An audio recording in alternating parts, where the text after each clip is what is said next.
Palejim Music presents जपते जपते गलन में बोले बम जपते जपते recording by Palejim Music Kotoa जपते जपते मोर जहला बोलमुआ देव घर बोले बम जपते जपते जपते जपते मोर जहला बोलमुआ देव घर बोले बम जपते जपते जपते जपते रोजे जब पिए भोले बाबा के मस्ती में जिए तो कहाँ मर लेके डोले रे बम जपते जपते जपते जपते मोर जहला बोलमुआ देव घर बोले बम जपते जपते जपते जपते तो जब पिए भोले बाबा के मस्ती में जिए तो कहाँ मर लेके डोले रे बम जपते जपते जपते जपते मोरे जहला सजना देव घर बोले बम जपते जपते जपते जपते जपते जपते मोरे जहला सजना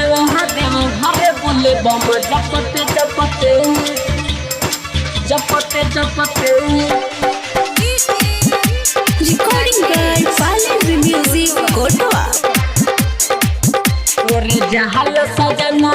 देव घर बोले बम जपते जपते केतनो हम समझाइयो के केतनो मनहाई हो छोड़े नहीं गाजा पियल केतनो हम समझाई हो एकरो दिमाग बाटे काड़ा हो करता रे गलती बाड़ा हो करता रे गलती बाड़ा सखी बोले ले बोलबम के नारा इनका लौके नाउ चौरी खाला इ त बनल बारे बाबा के भगत भगत भगत भगत मोरे जहल सजना देव घर बोले बम जपते जपते जपते जपते जपते जपते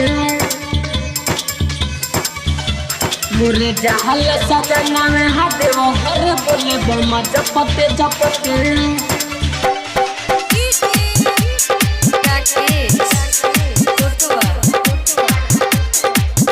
मोरे जहल सजना देव घर बोले बम जपते जपते विकेश बिहारी झूम पटेल उनके नहीं समझावेला पिया के बटा के गजा चिलम के लकऊ धरवेला एक नंबर हवे उ गजेरी देखनी ना ऐसन सेरी देखनी ना ऐसन सेरी सखी देवघर के धके डगरिया सभे जाता ते देवघर नगरिया ओमे बाहरे हमर भतहार बोले बम जपते जपते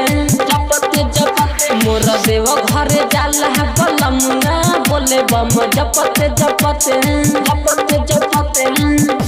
recording by Palejim Music Kotoa